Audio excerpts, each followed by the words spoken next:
सैयदा फातिमा हाजिर होती है, नबी की सबसे चहेती बेटी।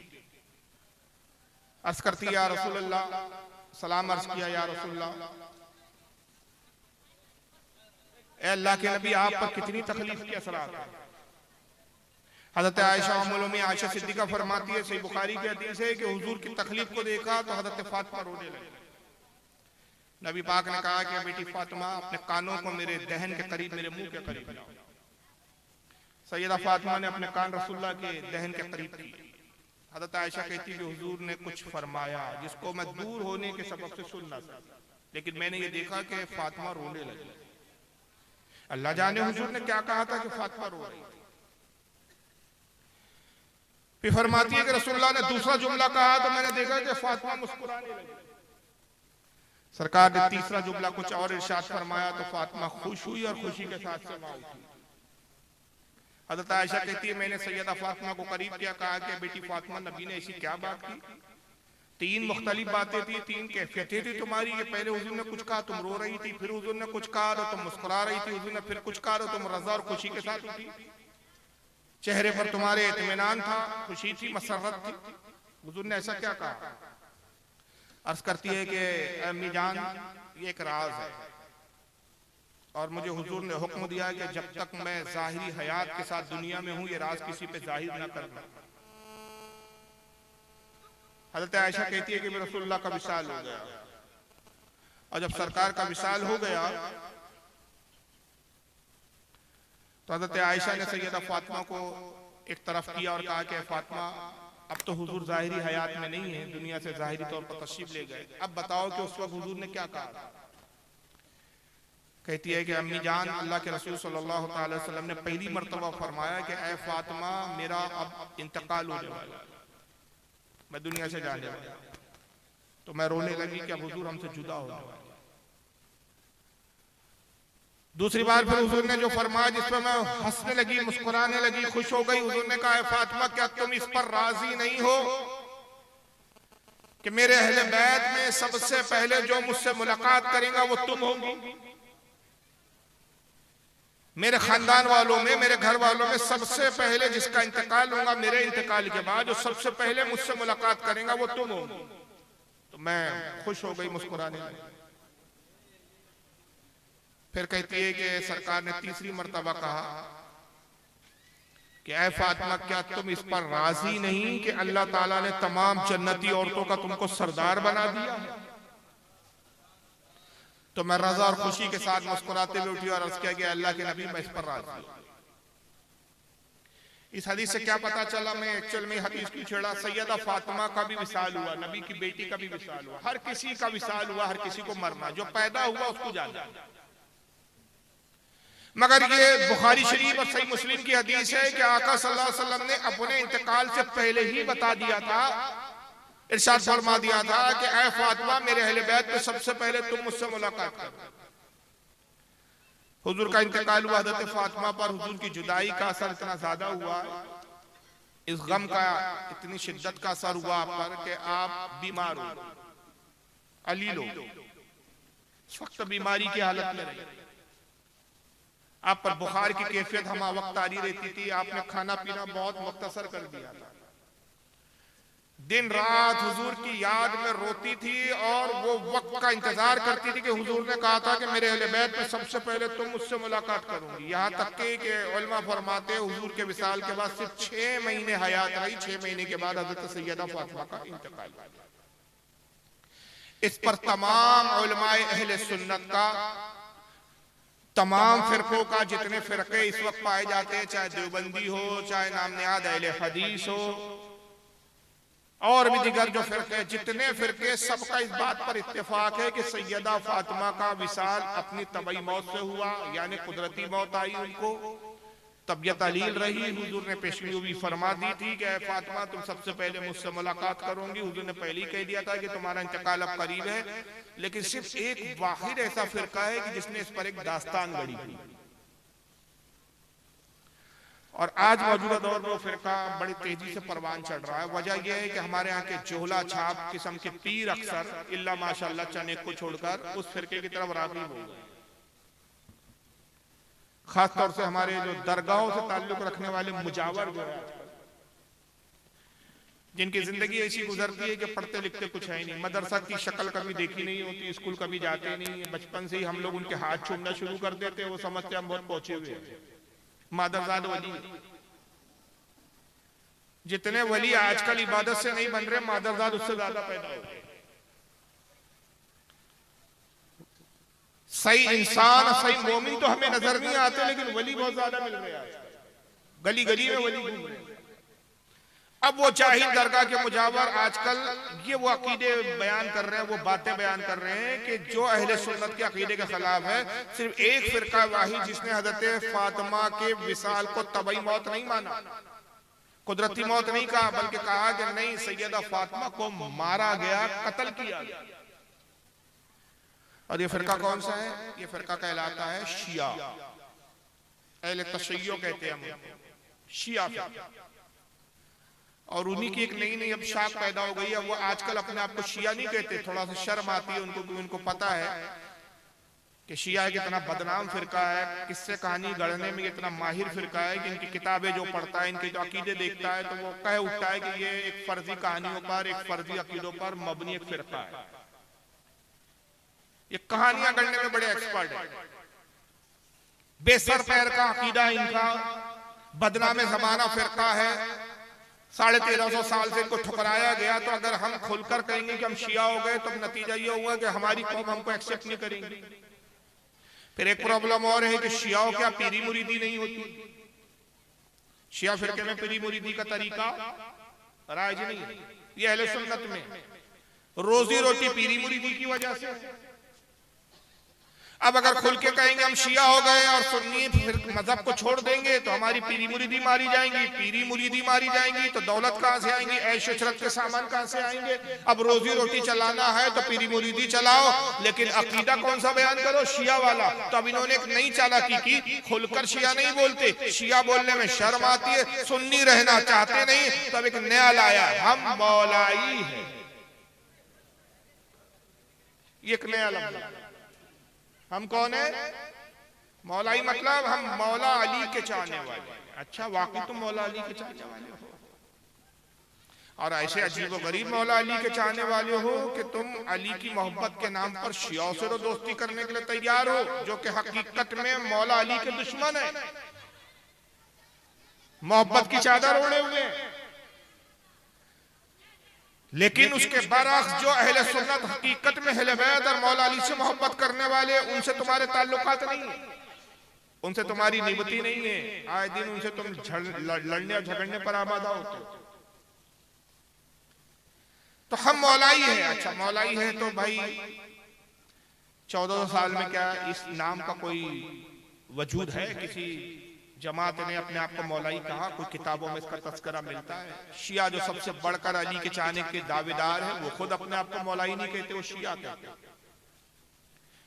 तो इस पर एक पूरी दास्तान शियाओं ने गढ़ी, और आज यही अकीदा ये मौलाइयों ने भी बना रखा है। और अकीदा यह है कि हजरत फातिमा का इंतकाल जो हुआ वो कुदरती मौत से नहीं हुआ, तबई मौत से उनका इंतकाल नहीं हुआ, बल्कि उनको मारा गया। और फिर दास्तान ये है पूरी बाज़ाब्ता अहले तशय्यो की कुछ किताबें हैं, जिसमें मुल्ला बाकर मजलिसी, इनका एक बहुत बड़ा आलिम गुजरा है, उसकी किताब है हक़्क़ुल यकीन, यहाँ टेबल पर भी मौजूद है, देखिए, देख लीजिए, ओरिजिनल किताब दिखा रहा हूँ, हक़्क़ुल यकीन।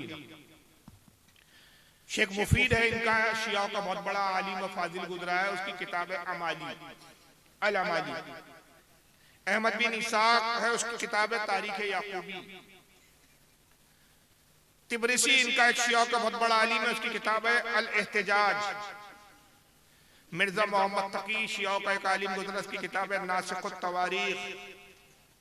ये तमाम किताबों में शियाओं ने लिखा कि असल में हुआ ये, हजरत फातिमा की मौत का सबब ये वाकया बना कि जैसे ही रसूलुल्लाह का इंतकाल हो गया तो खिलाफत अली का हक था, लेकिन ये हुआ कि हजरत अबू बकर सिद्दीक ने, सिद्दीक अकबर ने, मैं सिद्दीक अकबर कह रहा हूँ तो सिद्दीक अकबर और अबू बकर सिद्दीक भी नहीं कहते, अबू बकर कहते, अबू बकर ने मौला अली की खिलाफत पर कब्जा कर लिया और वो खुद खलीफा बन के बैठ गए। तो अली ने अबू बकर की खिलाफत को मानने से इनकार कर दिया। तो एक मरतबा हजरत उमर आए, दूसरा तीसरा दिन था उनकी खिलाफत का, और कहा कि क्या अली ने बैत की अब तक? तो अबू बकर ने कहा कि नहीं, अली ने बैत नहीं की, अली के अलावा सब बैत कर चुके हैं। कहा कि अली का बैत करना बहुत जरूरी है, मुझे अंदेशा है कि कहीं अली बगावत ना करे, और अगर अली बगावत के लिए खड़ा हो गया तो फिर जंग पे आमदा हो जाए, लिहाजा अली को शेर करना जरूरी है, अली की बैत लेना जरूरी है। तो अबू बकर ने कहा कि अली से भला कौन बैत ले सकता है, अली जो एक बहादुर और जवां मर्द है, उनको कौन मजबूर कर सकता है। कहा कि आप फिक्र ना कीजिए, हम अली को पकड़ के लाते हैं और उनसे जबरदस्ती बैत करवाएंगे। चुनांचे ये हुआ कि हजरत उमर निकले, और हजरत उमर ने अपने साथ अब्दुर्रहमान इब्ने औफ को ले लिया, खालिद इब्ने वलीद को ले लिया, और ये सब सहाबी है, याद रखिए बड़े मुकद्दस सहाबी है, बहुत अजीम सहाबी है ये। खालिद इब्ने वलीद को ले लिया, अब्दुर्रहमान इब्ने औफ को ले लिया, अम्र इब्ने आस को ले लिया, ऐसा कहते हैं कि 18 सहाबा को ले लिया, और उनमें एक नया नाम लाया जिसका तारीख में इससे पहले, इस वाक़े से पहले जो शियाओं ने गढ़ा ना उससे पहले वजूद मिलता है ना उसके बाद मिलता है, उसका नाम है कुनफुज। कुनफुज, कन्फ्यूज, नाम भी बड़ा अजीब कन्फ्यूजन वाला, आपने सुना भी नहीं होगा। कुनफुज को ले लिया, और जब ये पहुंचे तो पहुंचने के बाद इन्होंने क्या किया कि नऊज़ुबिल्लाह मिन ज़ालिक हजरत फातिमा के घर पर गए, दरवाजा खटखटाया, हजरत फातिमा की आवाज आई, कौन? कहा कि हम अली को लेने आए हैं। कहा कि अली नहीं आएंगे, अली कुरान लिखने में मशगूल है, तुमने कुरान को भी बदल दिया।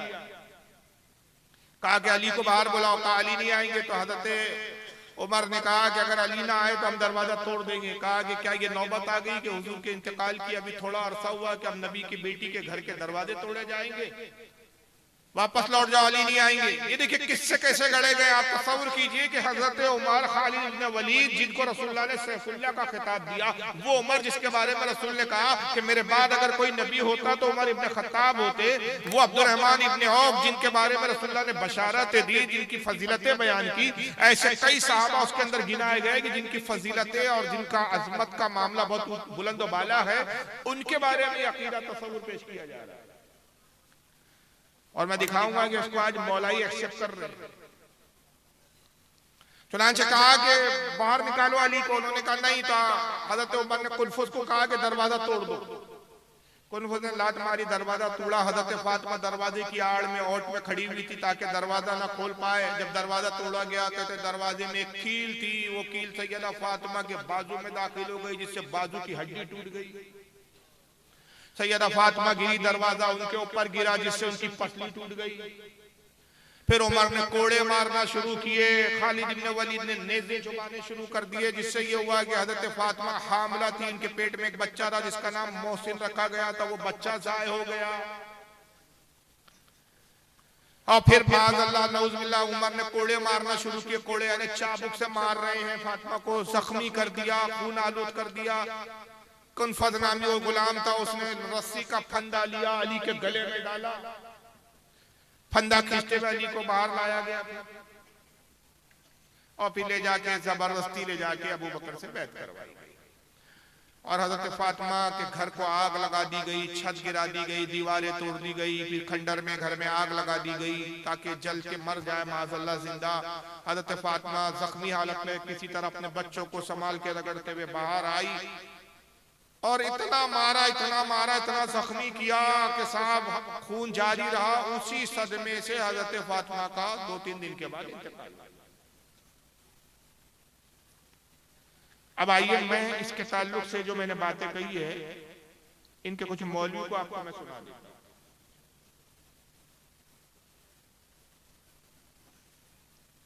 पहले तो ये ड्रामे किए जाते, जरा देखिए, स्क्रीन छोटा इधर है, बड़ा उधर, मामला फर्क से है। देखिए अब ये आजकल फिल्माया भी जा रहा है, ड्रामे भी किए जा रहे हैं इस तरह से। ये मतलब एक को फातिमा बना दिया, फिर ये कुछ शक्ल वालों को साहबी बना दिया, दरवाजे तोड़ के घुस रहे हैं, ये सब इस तरह के ड्रामे किए जा रहे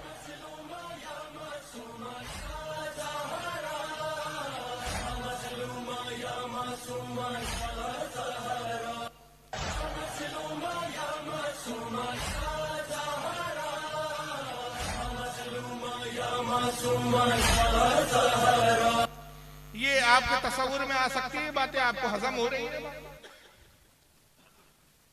अब जिस जमात के ये अकीदे हैं और वो भी कहे कि हम हक पर हैं, हम अहले बैत के चाहने वाले, हम मौलाई हैं, हम अली के मानने वाले हैं, और हमारा आदमी, हमारे लोग इनके अकीदे जाने बगैर, इनके नजरियात को समझे बगैर नौज़ुबिल्लाह क्या कर रहे हैं, इनके पास जा रहे हैं। अब आइए मैं चंद मौलवियों की झलकियां दिखा रहा हूँ कि ये मौलवी कहते हैं कि सैयदा फातिमा का कत्ल कैसे हुआ। ये सब शिया मौलवी, जरा सुनिए, ये मौलवी आसिफ अलवी है। सामने है बाबुल वहाबाइद अबुल फजल अब्बास का आलम, ये है पाक शहजादी की जर्री। फजल भाई मुझे बीबी की जर्री की कसम, अब्बास के अलम की कसम, अल्लाह की वहदानियत की कसम, रसूल की रिसालत की कसम, अली की इमामत की कसम, हसन के कफन की कसम, हुसैन के सजदे की कसम, गलत पढ़ू क़यामत वाले दिन यहूदियों में मेरा शुमार हो, अली के दुश्मनों में मेरा शुमार हो। इतनी बड़ी बद्दुआ दे के अपने सुन्नी भाइयों को बताने लगा कत्ल हुई है तुम्हारे नबी की बेटी। तबई मौत नहीं, दरवाजे पे आके मुसलमानों ने मारा है मोहम्मद की इकलौती बेटी को। ज़हरा के दरवाजे पे लकड़ियों का एक ढेर आ गया। अब्दुर्रहमान इब्न औफ लकड़ियां लगा रहा था।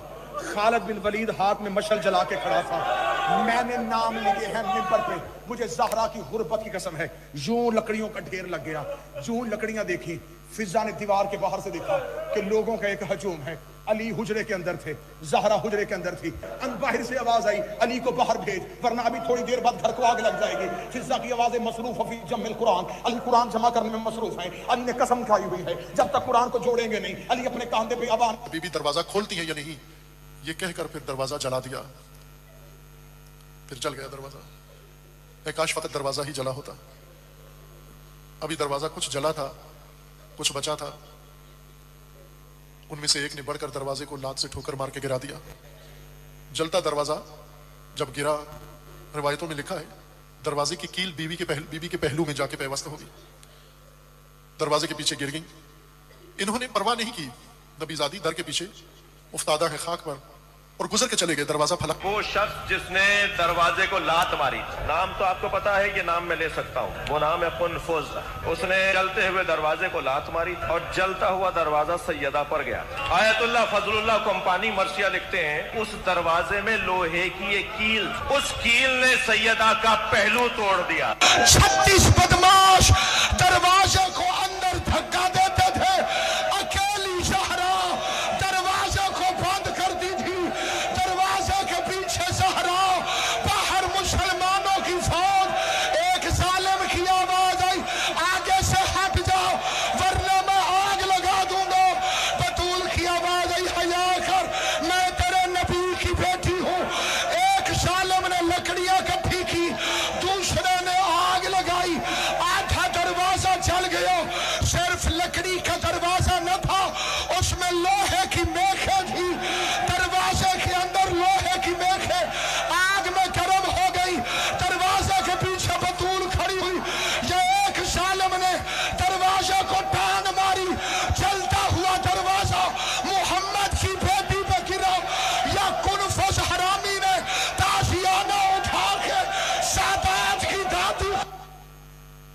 ये चंद झलकियां दिखाई। कुल मिला के इनके सारे मौलवी यही सब बयान करते हुए आते हैं और यही बयान करते हैं कि नबी की बेटी पर यह जुल्म हुआ, जलते दरवाजे गिराए गए, उसमें कील थी, बाजू में दाखिल हो गई, बाजू की हड्डी टूट गई, और फिर कुनफज ने ये किया वो किया, घर में आग लगा दी गई। अरे करने वाले कौन थे? हज़रत उमर। करने वाले कौन? खालिद इब्न वलीद। ये सहाबा को बदनाम करने के लिए ये झूठी तोहमतें लगाई। यही वजह है कि 1400 साल से हमारे उलमा ने इस फिरके को मुसलमान फिरका मानने से इनकार कर दिया कि जो सहाबा के गुस्ताख हो और उस गुस्ताखी के लिए जिन्होंने बड़ी बड़ी फर्जी दास्तानें गढ़ डाली हो, वो फिरका कभी हक पर नहीं हो सकता। लेकिन आज ये इस तरह के फिरके हमारे बीच पाए जा रहे हैं, नाम बदल बदल के आ रहे हैं। हमारी कौम इनके असल अकीदे को नहीं जान रही है, लेकिन सिर्फ क्या ऊपरी अकीदे को देख रही है। यार ये अहले बैत से मोहब्बत करते हैं, ये ताजिए उठाने वाले लोग हैं। ताजियत इमाम हुसैन की मोहब्बत में उठाया जा रहा है साहब, महफिले नऊज़ुबिल्लाह मिन ज़ालिक। और यहाँ पे बाकायदा नाम भी लिया गया कि वो करने वाले कौन है और ये सहाबा पे लानतें भेज रहा है। जरा देखिए,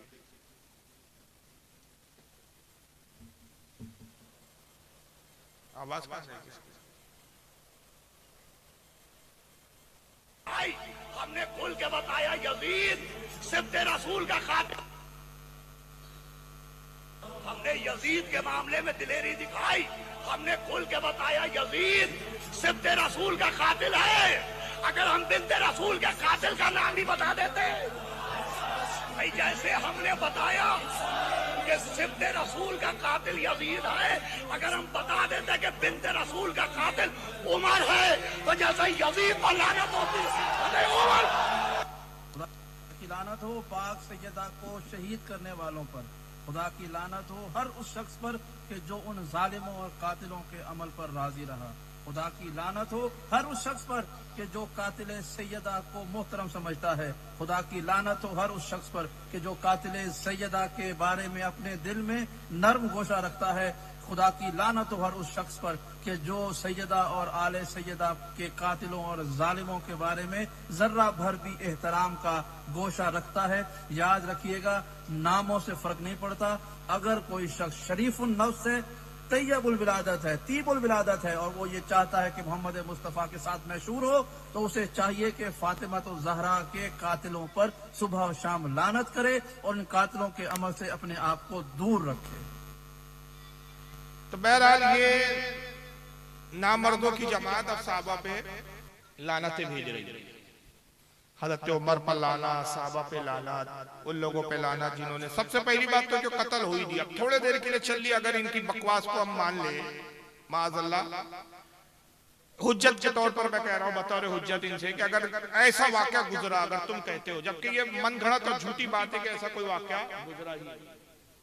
सैयदा फातिमा का इंतकाल तबीयत के अलील होने, बीमार होने के सबब से हुआ, रसूलुल्लाह की विसाल के सदमे के सबब से हुआ, ना कि उनको शहीद किया गया। थोड़ा देर के लिए अगर इनके बकौल ये कहते हैं कि नहीं कत्ल हुई है, तो फिर इनसे एक सवाल है कि नबी की बेटी पर हमला हो रहा था तो मौला अली ने अपनी बीवी हजरत फातिमा को क्यों नहीं बचाया? तो उसका जवाब क्या देते हैं ये लोग? बड़ा मर्दी वाला जवाब देते हैं। आइए जवाब के लिए क्या है, मैं एक वीडियो दिखाता हूँ। आजकल ये मौलवी बहुत चल रहा है, यूके का मौलवी है शियाओं का, इसका नाम है अल्लाह यारी, नाम शायद सुना भी होगा आप लोग। ये जरा क्या कहता है? तो ये कहना भाई किशिया कहता है अमीरुल मोमिनीन साहब ने मदद नहीं किया, बचाया नहीं है, ये एक झूठ है, तो तोहमत है। अभी हम आप पे तोहमत लगा देना, कोई बड़ा सा तोहमत, आप क्यों अकीदा रखते हैं कि अल्लाह चार है? आप क्या जवाब दोगे? अगर कोई आपसे पूछे कि आप क्यों दुनिया में चार अल्लाह है, आप क्या कहोगे? किसी बात में अकीदा नहीं रखता। हाँ, ये कहेगा अकीदा। तो आप भी हमसे सवाल करते हैं ना कि अमीरुल मोमिनीन साहब ने क्यों नहीं दिफा किया, तो हम यही कहते हैं ये झूठ है, ये तोहमत है। अमीरुल मोमिनीन साहब ने दिफा किया है अपने ज़ौजा का जहां तक उनके लिए हलाल था, उससे ज्यादा कि वो उमर को कत्ल करें, उससे ज्यादा उनको इजाजत नहीं थी इस बात का। पैगंबर सल्लल्लाहु अलैहि वसल्लम ने मना किया इस बात से, ठीक है ना? ये अब उसके लिए नहीं कहानी, हर कहानी के पीछे एक कहानी। एक झूठ को छुपाने के लिए 10 झूठ बोलना पड़ता है। भाई अब सवाल ये पैदा हुआ, अहले सुन्नत ने कहा कि भाई नबी की बेटी पर जब हमला हो रहा था, घर जलाया जा रहा था, नबी की बेटी को जख्मी किया जा रहा था, कोड़े मारे जा रहे थे, तलवारें चुपाई जा रही थी, ये कोई मामूली रात की बात नहीं हो रही है, ये नबी की सबसे चहीती बेटी सैयदा जो खातून जन्नत है उनकी बात हो रही है। और जिस शोहर है जो जिसकी बात हम कर रहे हैं कि उसने क्यों नहीं बचाया, वो मामूली शख्स नहीं है, ये वो है जो फाते खैबर है, ये फाते बदरो हुनैन है, ये वो है कि जो तन्हा बड़ी सी बड़ी फौज पर हावी है। बल्कि मैं ये कहता हूं कि तुम कहते हो घर जलाया गया, दरवाजा तोड़ा गया, दरवाजा गिराया गया, अरे वो अली जिसने खैबर के दिन एक हाथ में खैबर का दरवाजा उठा लिया था, जिसको 40 मर्द न बाद में उठा सके, वो अपने घर का दरवाजा न बचा सका। तुम किस अली की बात कर रहे हो? किस अली को बुज़दिल दिखा रहे हो? तो उसके लिए फिर एक नई कहानी लाई गई, कहा कि नहीं वो एक हद तक दिफा किया, अपनी बीवी को बचाने की कोशिश की, लेकिन उमर को मारा नहीं, कत्ल नहीं किया, क्योंकि नबी ने मना किया।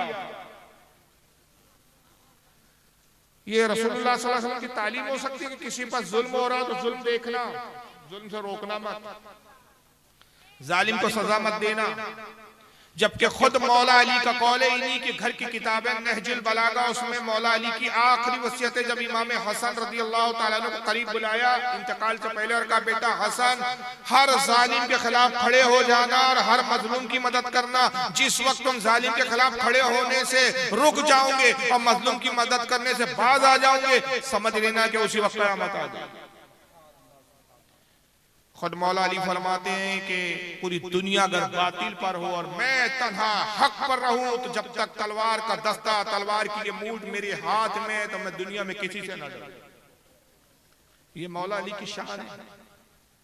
और तुमने उस मौला अली को क्या बताया? दर हकीकत तुम तौहीन हजरत उमर की करना चाह रहे थे, साहबा की करना चाह रहे थे, लेकिन भूल गए कि उस तौहीन के चक्कर में तुमने नऊजुबिल्लाह सबसे बड़ी तौहीन मौला अली की कर दी है कि मौला अली को बुज़दिल बता रहे हैं, मौला अली को माज़अल्लाह कमजोर बता रहे हैं। और फिर यही नहीं, फिर बाद में कहते हैं कि साहब जुल्म के बाद चलो कत्ल कर दिया हज़रत फातिमा को, तो अब उस पर भी बड़े ड्रामे किए गए साहब।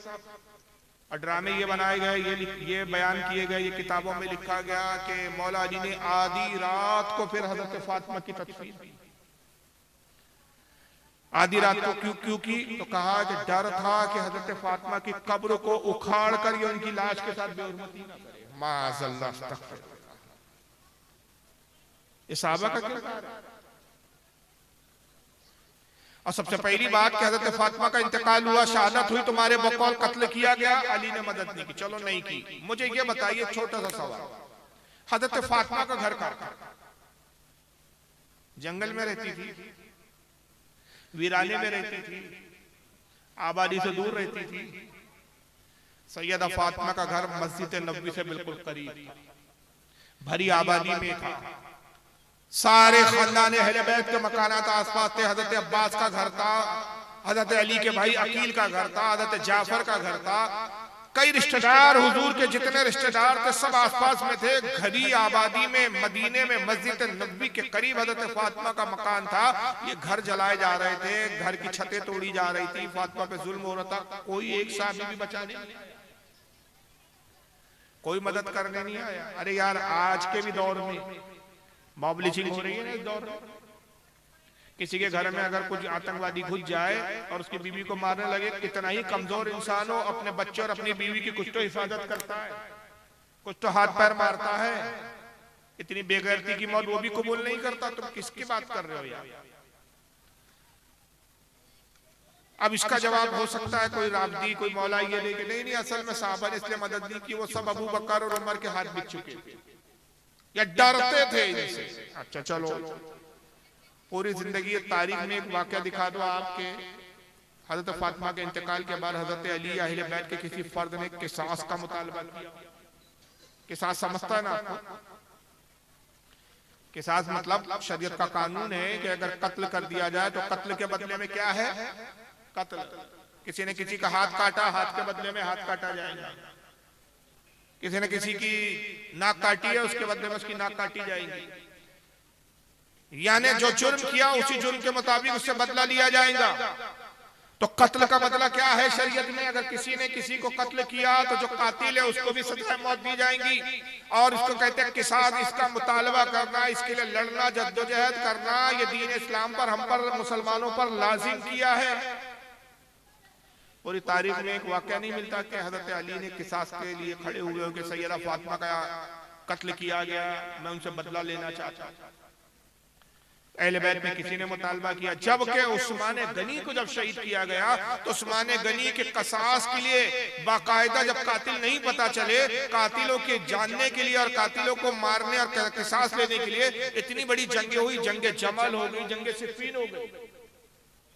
लाखों साहबा एक दूसरे के मुकाबले में आ गए कि किसास लेना जरूरी है। सैयदा फातिमा जो नबी की इतने चहीती बेटी अहले बैत में थी, उसके किसास के लिए कोई खड़े नहीं हुआ, बदला नहीं ले सके। तो कहते हैं कि नहीं, असल में अली बहुत मजबूर थे बेचारे, बदला नहीं ले सके। लेकिन कयामत के वक्त हजरत इमाम मेहदी आएंगे, वो बदला लेंगे। अब वो तो मैं बाद में बताऊंगा कि इमाम मेहदी आएंगे तो इनके अकीदे के मुताबिक कैसे बदला लेंगे।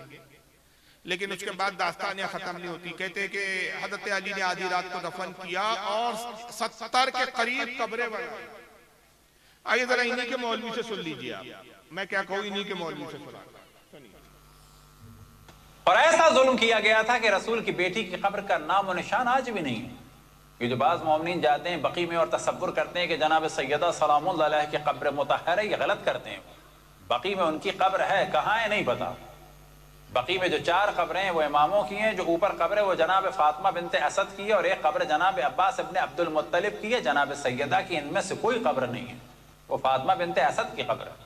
जनाब सैयदा की कब्र के बारे में क्या है, उनकी वसीयत थी इसको गुमनाम कर दिया जाए, छुपा दिया जाए, या अपने घर में दफन हुई, या मिंबर और महराब के दरमियान दफन हुई, या बकी में दफन हुई। लेकिन कहाँ दफन हुई, तो तारीख में बयान हुआ कि 70 से ज्यादा नई कब्रें सुबह बनी हुई थी। कि दरवाजा जलाने वाले को जब इल्म हुआ कि जनाब सैयदा को दफन कर दिया गया है, और जनाब अम्मार ने खबर दी थी, क्योंकि जनाब अम्मार जा रहे थे और ये शख्स, ये शर कि जिसने घर का घेराव किया था, ये अपने लोगों के साथ आ रहा था, तो पूछा जनाब अम्मार से कि कहाँ, तो कहा कि हो गया दफन वगैरह का सिलसिला। तो जनाब सैयदा की वसीयत थी मेरी कब्र को गुमनाम रखा जाए। तो असाब ने रात को रात की तारीखी में नई कब्रें बनाई थी मदीने में, बकी में, मुख्तलिफ जगह। अब इनमें से जनाब सैयदा की कब्र कहाँ है, सिर्फ इमाम ज़मान अलैहिस्सलाम को उसका इल्म है। 70 से ज्यादा कब्र बनाई। अब ये मौलवी तो कह रहा है कि असहाब ने बनाई। असहाब कहते हैं साहबा की जमा, यानी अली के बहुत सारे साथी थे, एक दो नहीं थे, कई साथी थे जिन्होंने मिलकर 70 कब्रें बनाई। किस लिए, ताकि असल कब्र का पता ना चले। अब इस जाहिल, इस अहमक से कोई पूछे कि ये 70 असहाब जो कब्र बनाने आ गए, ये फातिमा को बचाने के लिए नहीं आ गए? अली के असहाब थे ना, मतलब अकेले नहीं थे, तन्हा, इससे साबित हुआ ये कब्र बनाने आए, लेकिन सैयदा फातिमा को बचाने। अच्छा, फिर कुछ मौलवी कहते हैं नहीं, अली ने तन्हा कब्र बनाई। आधी रात को मगरिब में इंतकाल हुआ, मगरिब के बाद निकले अली और 70 कब्रें खोदी। आप तसव्वुर कीजिए, एक कब्र खोदने के लिए कितना वक्त लगता है। आप तस्वीर कीजिए, आप और हम तो आए दिन मुर्दे दफन करते हैं, देखते कब्रिस्तान में, एक कब्र खोदने के लिए कम से कम 1 घंटे से 1 घंटा तो लगता है। चलो आधा घंटा पकड़ लो, एक कब्र के लिए अगर आधा घंटा मान ले तो 70 कब्र खोदने के लिए कितने घंटे चाहिए? 35 घंटे। 15 मिनट पकड़ लो तो उसमें और आधा घटा दो, आप 35 में से कितने घंटे चाहिए? फिर कम से कम 17.5 घंटे चाहिए। मगरिब और आधी रात का 17 घंटे का वक्त गुजरता है। बोलते ना झूठ के पैर नहीं होते, झूठ कहीं ना कहीं पकड़ा जाता है।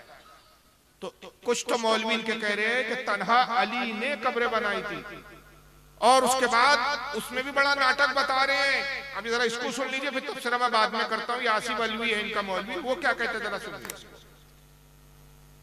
सारी जिंदगी तुम्हें मिंबर से जाकिरीन उलमा ने सुनाया, आधी रात को अली ने बतूल का जनाजा उठाया, सुना है? नई बात तो नहीं, सुना है? आधी रात का हुक्म शरीयत में कहीं भी नहीं है। अब मुझसे सवाल कर, तू जो बीबी का नौकर है, तू हमें बता कि आधी रात हो क्यों गई थी, जब ज़हरा के जनाजे पे जाना भी किसी ने नहीं था, कब्रिस्तान भी दूर नहीं था, दरवाजा खोलो तो वो सामने कब्रिस्तान था, फिर अली को देर क्यों हुई? आधी रात अली को हुई क्यों थी? आगे दमिश्की कहते हैं कि मगरबैन के बाद अली ने बेटों से कहा माँ का जनाजा उठाओ।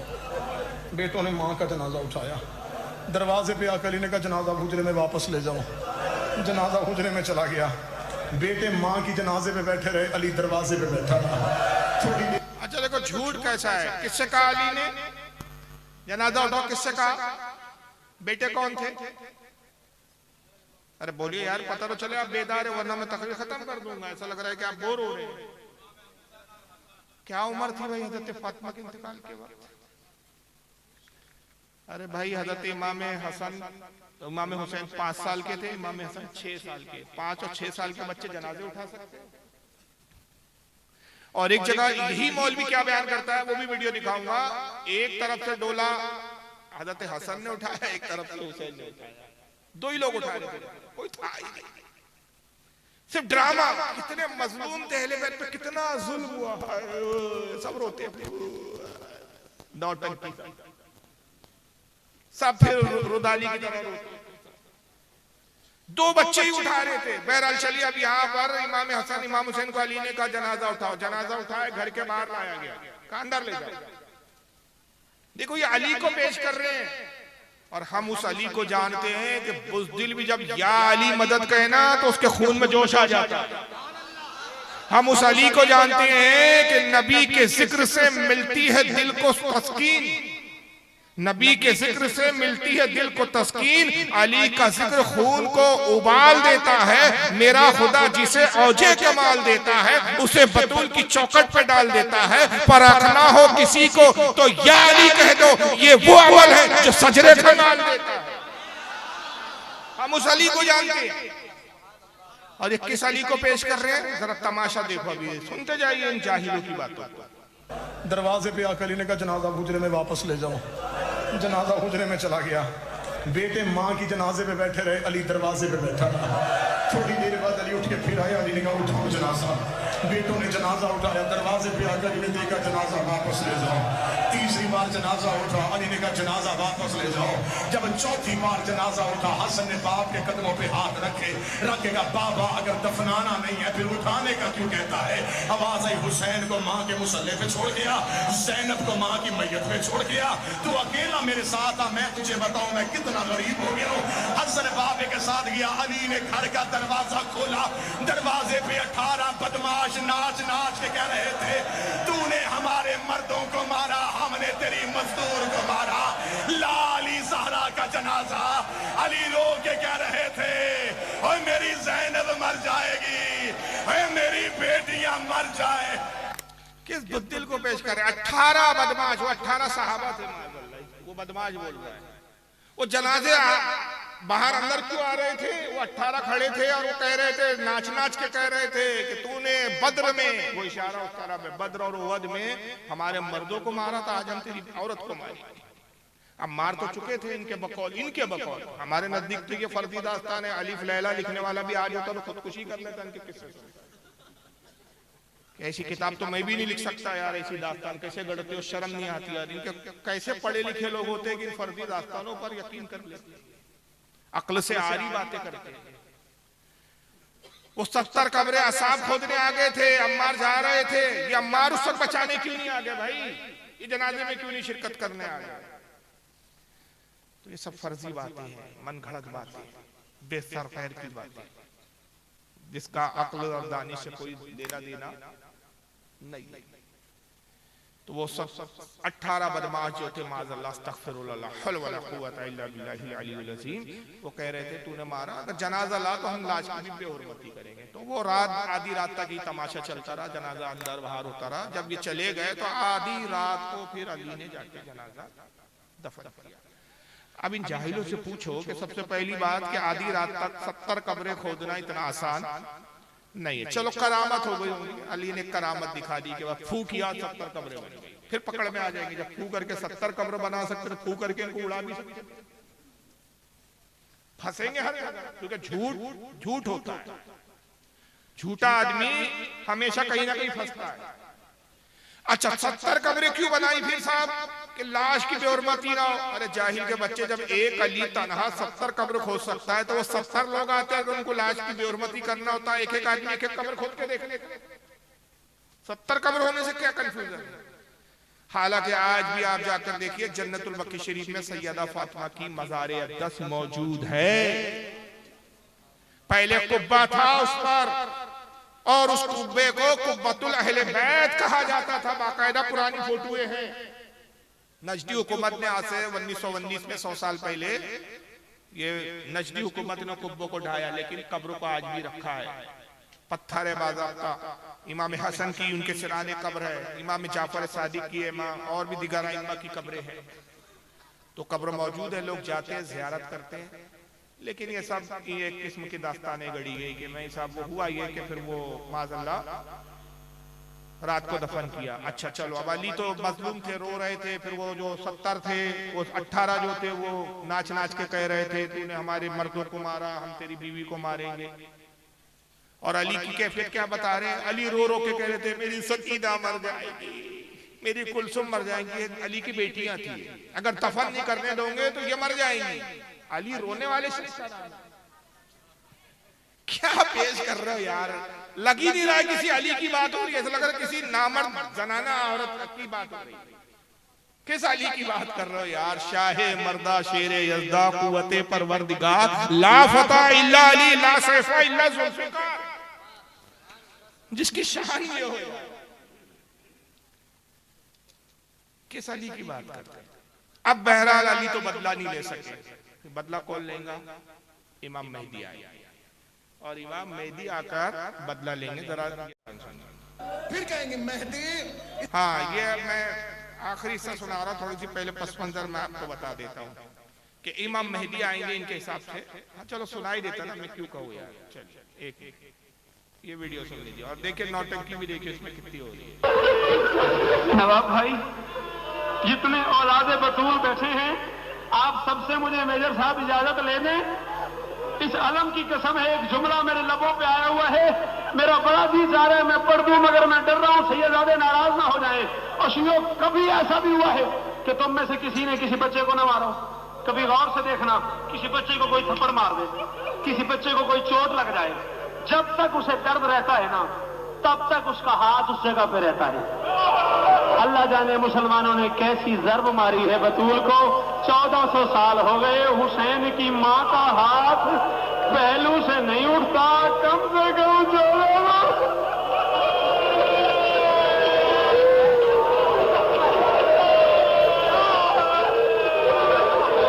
1400 साल से हाथ रखा हुआ है पहलू पे, ऐसी जर्ब मारी, मरने के बाद भी तकलीफ नहीं गई।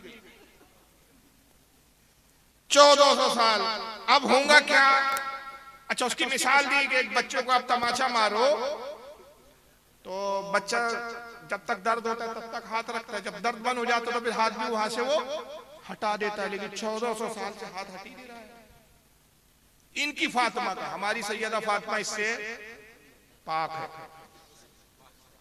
उनकी नालें की गर्द गुबार हमारी आंखों का सुरमा, हमारी माएं, हमारी बेटियां उनकी अजमत पर कुर्बान।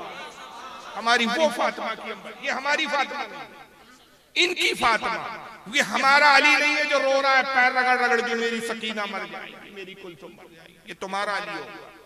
हम तो बहादुर नाम के अली को जानते हैं। हम तो उस अली को जानते हैं कि बुज़दिल उनका नाम ले तो उसके बाजुओं में कुव्वत आ जाती है। हम उस अली को जानते हैं। वो तुम्हारा बुज़दिल अली होगा जिसने तुम्हें भी ऐसा नामर्द बनाया कि 1400 साल से तुम भी रो ही रहे हो, बस रो ही रहे हो। यही काम सीख लिया है, इसके अलावा कुछ नहीं है तुम्हारे। ये है आज। अभी मैं आप सोच रहे होंगे भाई शिया को बता के मौलाई को क्यों टारगेट करें? अभी तो मैं लाऊंगा, वो मैं ला रहा हूं कहां से कि भाई वो असल कहां से, नुतफा कहां से आया, औलाद कहां पैदा हुआ, वो अभी लाऊंगा। आप बिल्कुल तरतीबवार सुनिए मेरी तरफ इत्मीनान से। तो बहरहाल 14 साल से हाथ नहीं उठ रहा है। अब अली तो बदला नहीं ले सके। अब हुआ क्या? आगे आइए जरा इसकी सुनिए। ये इसका नाम मौलवी शौकत रज़वी है, रजा अली भी है, सुनिए। जरूर मांगिएगा, मेरे लिए भी दुआ कीजिएगा। अल्लाह जाने कैसी चोट लगी है हुसैन की मां को। एक जुमला और पढ़ने दो मुझे, बस थोड़े से मसाइल।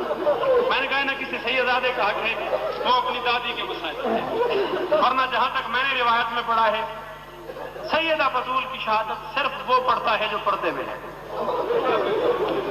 हाँ, आपका जो मौला पर्दे में बैठा हुआ है ना, वो अपनी दादी के मसाइल पढ़ता है। सिर्फ उसी को पता है उसकी दादी के क्या मसाइल।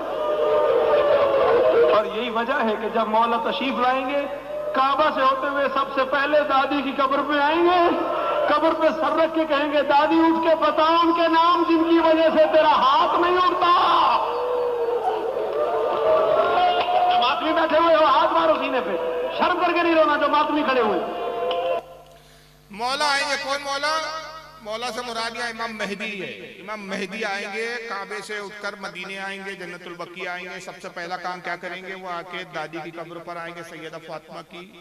सैयदा फातिमा को आवाज देंगे, वो कब्र से बाहर आएंगी तो कहेंगे, दादी उनके नाम बताओ कि जिनके मारने की वजह से 1400 साल से तेरा हाथ ही नहीं उठ रहा। तो फिर वो नाम बताएंगे। तो अब इसको दूसरे मौलवी ने बड़ा तफसील से बयान किया, जरा इस मौलवी को सुन लीजिए कि फिर वो इमाम मेहदी से शिकायत करेगी सैयदा फातिमा, तो कैसे करेगी जरा सुन। फिर कहेंगे मेहदी इसने मेरा दरवाजा जलाया है, मेहदी इसने मेरा दरवाजा जलाया है, सुन लिया तुमने। उसके बाद जुमला कहेंगी मेहदी इसने मेरी पसलियां तोड़ी है, मेहदी मेहदी दो जुमले, मेहदी इसने मेरी पसलियां तोड़ी है। उसके बाद कहेंगी मेहदी इसने मेरा मौसिन मार डाला, ए मेहदी।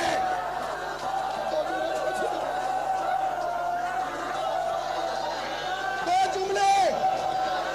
जुमले जिसे मातम करना है सुनो। आखिरी जुमला क्या के फातिमा बैठ जाएगी, मेहदी इसने मुझे तमाचा मारा है।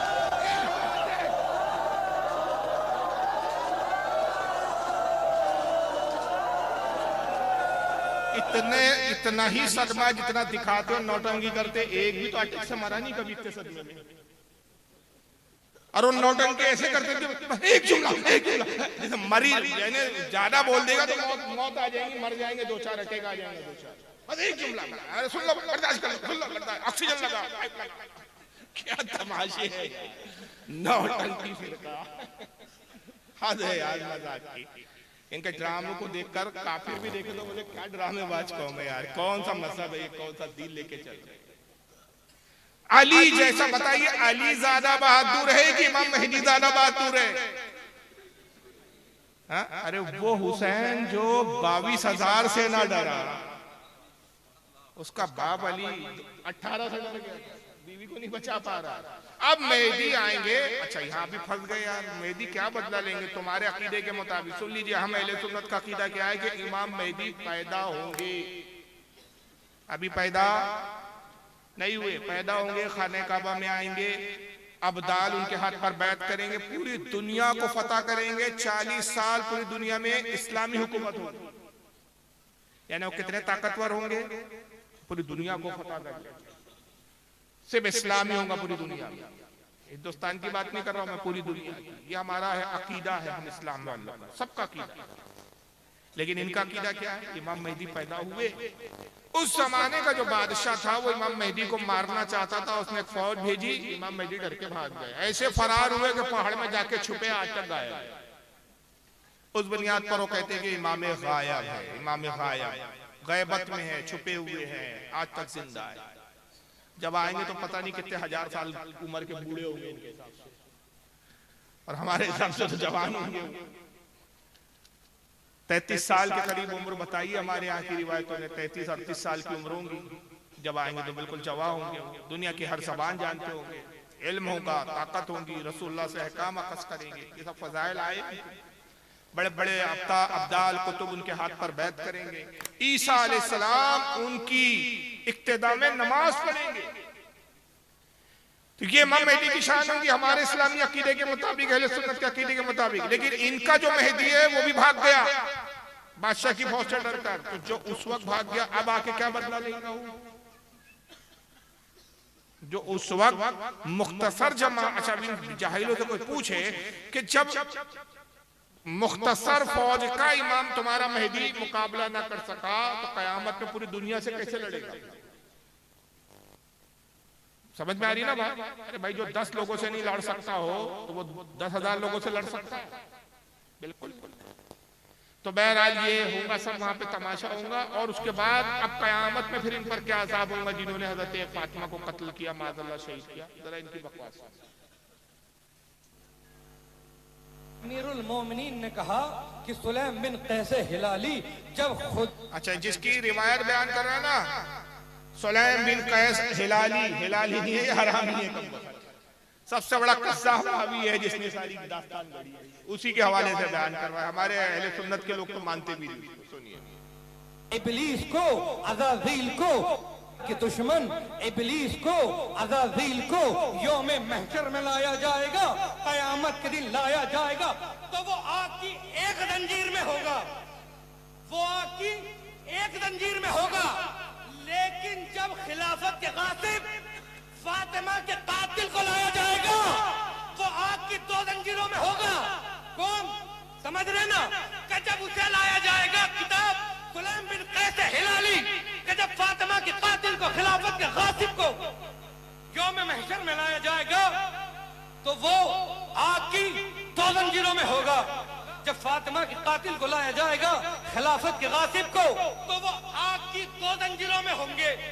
तो एक मर्तबा इब्लीस हैरत से देखकर कहेगा, अरे तेरी माँ तेरे मातम में बैठे, भाई तू कौन है?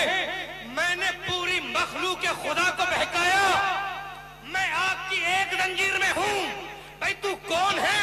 तूने क्या किया कि मुझसे ज्यादा रात तू आग की 2 जंजीरों में है?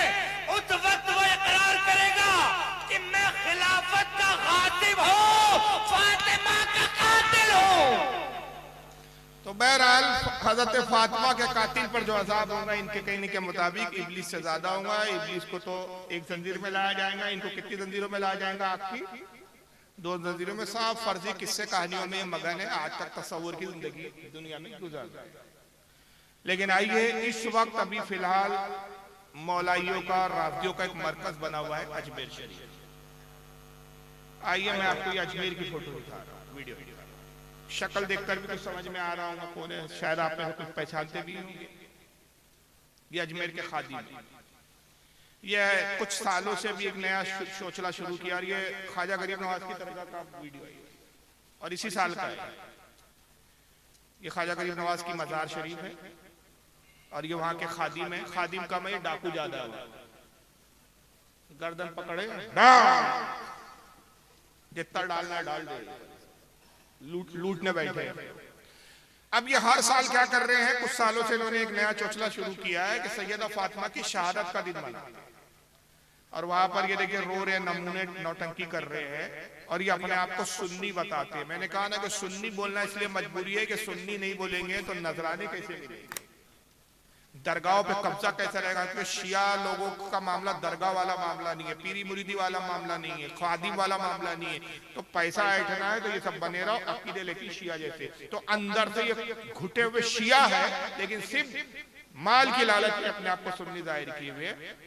और वहां पर एक वो कलाम पढ़ रहा है, जरा सुनिए उसमें क्या हो रहा है। और ये रो रहे हैं। फातिमा कबर फातिमा की कहाँ है, बेटी खैरुल वरा की रुलाई गई, और बादे नबी वो सताई गई। 7 चादर में जो छुपाई गई, और 40 कब्रें बनाई गई। सब्ज गुंबद की जो वारिसा है, कबर कबर फातिमा की कहाँ है। अब ये जाहिलों को कबर ही नहीं मालूम कहाँ है, ये ढूंढ रहे कबर फातिमा की कहाँ है। बेटे जन्नतुल बकिया जहाँ है, सारी दुनिया जा रही है वहां, तेरे को नजर ही नहीं आ रहा। देखो वो बोलते हैं ना, आंख वाले तेरी जौबन का तमाशा देखे, दीदाए कोर को क्या नजर आए क्या देखे। ईमान की आंखें चाहिए इसके लिए। कबर फातिमा की 40 कब्रें बनाई गई। शिया चिल्ला रहा 70 या 40, गिनती भी सही नहीं है। पहले तय कर लो कि बनी कितनी थी कब्र। अच्छा 40 थी या 70 थी? अरे जब 70 बनाई गई तो 70 में कम से कम 7 तो होती, कहाँ है? एक भी नहीं है अभी।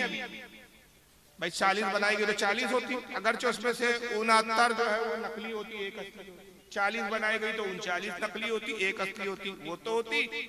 तो नकली कब्र बनाई गई तो गई कहाँ? इसका मतलब इस तरह की कोई कब्र बनाई नहीं गई थी, एक ही बनाई गई थी, आज तक मौजूद है, नजर भी आ रही है, लोग ज़ियारत भी कर रहे हैं। और दूसरा उसमें क्या पढ़ रहा है कि 7 कपड़े में जो दफनाई गई। इसका मामला क्या है पता है? 7 कपड़ों का कहते हैं कि उम्मे जो थी वो फिजा जो थी हजरत अली की, वो बाकायदा वीडियो भी दिखाऊंगा तो लंबा हो जाएगा, क्योंकि फिर मैं दूसरा पहलू दिखाना चाह रहा हूँ आपको, इसका बरक्स पहलू। तो अब ये कहते हैं कि फिजा गुसल दे रही थी और बार बार वो अली से कफन मांगती थी। 1 कफन दिया गया, 2 कफन दिया गया, 3 कफन, 7 कफन दिए गए। तो अली ने पूछा क्या फिजा, इतने कफन इतने कपड़े आज तक किसी औरत को नहीं दिए गए, इतने कफन क्यों मांग रही है? तो कहती है कि मौला क्या करूं कि खून रुक ही नहीं रहा, इतना खून बह रहा है, यानी इतना जख्मी कर दिया था, पूरी हड्डी पसली सब चूरा कर दी गई। तो एक अजीब जहालत है। अब मुझे बताइए ये जुल्म करवाने वाला कौन था? इनके बकौल, हमारी किताबों में सब बकवासात नहीं है, इनके बकौल के करवाया किसने था अली के घर पर हमला?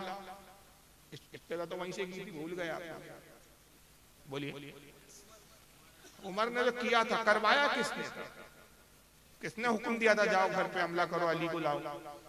अबू बकर सिद्दीक। अभी बस दो लोगों के नाम याद रखो, अबू बकर ने हमला करवाया, करने वाले कौन थे? उमर। मुझे बताइए ईमानदारी से, आपकी दादी पर कोई हमला करे, आपकी दादी को कत्ल कर दे, और कत्ल भी बड़ी बेदर्दी के साथ, हड्डी पसली तोड़ दे, घर जला दे, घर में आग लगा दे, दफन ना होने दे, जो ऐलान कर दे कि तुमने अगर अपनी दादी को कहीं दफन किया मैं कब्र खोद के उसकी लाश के साथ बेहुरमती करूंगा। अब बताइए उस खानदान में, उस घराने में आप फरवा और उम्मे फरवा के वालिद कौन है? उम्मे फरवा के वालिद का नाम है कासिम, कासिम के वालिद का नाम है मोहम्मद, और मोहम्मद के वालिद का नाम है अबू बकर सिद्दीक।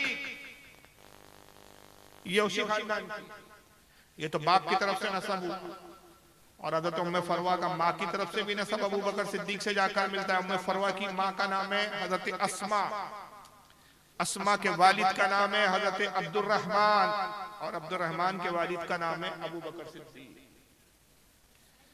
तो इन खानदान में रिश्तेदारियां भी हुई, बल्कि अमीर माविया से भी रिश्तेदारियां हुई। इनके जो इख्तलाफात थे ये नस्ब पर मबनी नहीं थे, ये दलाइल की बुनियाद पर थे। इनके जो इख्तलाफ थे फुरुई मामलात थे, कुरान हदीस ईमान अकायद, इस मुतालिक इनके इख्तलाफ नहीं थे कि इस बुनियाद पर इन्होंने एक दूसरे को माज़अल्लाह काफिर और मुनाफिक समझाओ। हज़रत इमाम हुसैन की बीवी है, उसका नाम है उम्मे लैला। इमाम हुसैन की एक बीवी है, उसका नाम है उम्मे लैला, और उम्मे लैला से जो साहबजादे पैदा हुए वो कौन थे? अली अकबर, जो करबला में शहीद हुए। उम्मे लैला की वालिदा का नाम है हजरत मैमुना, और मैमुना है हजरत अबू सुफियान की बेटी अमीर माविया की सगी बहन। यानी इमाम हुसैन के अमीर माविया कौन हो गए? मामूजाद ससुर। ये कई रिश्तेदारी हैं। तो बहरहाल अगर ये सब हुआ होता, कत्ल वगैरह नऊज़ुबिल्लाह मिन ज़ालिक, जो फर्जी की कहानियां बनाई गई, तो ऐसे खानदान में आपस में रिश्तेदारियां भी नहीं होती। लेकिन आप आइए दूसरा पहलू देखिए कि एक तरफ तो अली को इतना बुज़दिल बता रहे थे ये लोग, और दूसरी तरफ वही अली को माज़अल्लाह इतना ताकतवर साबित करने पे तुले हुए हैं कि अली को खुदा तक बता रहे हैं। आइए जरा भी इस शख्स को सोचिए, इसका नाम है जाफर जटोई।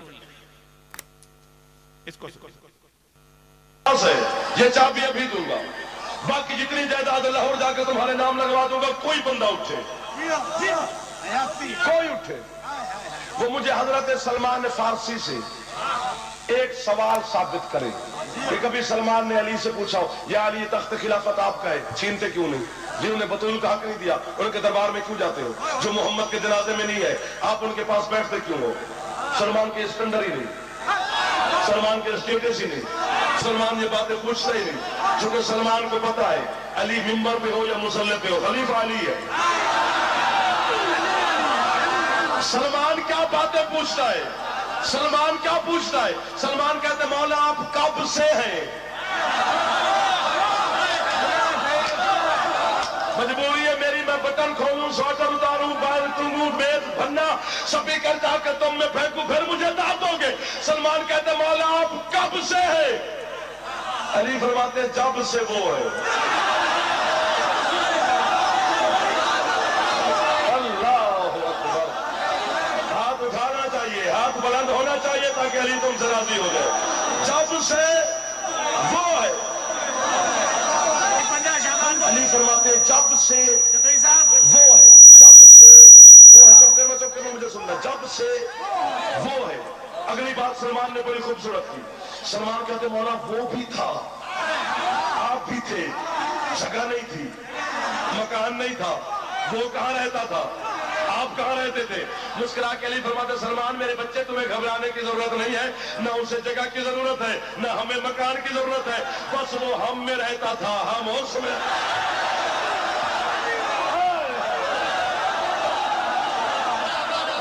वो हम में रहता था, हम उसमें रहते। फरमाते वो हम में रह के हमें ढूंढता रहा।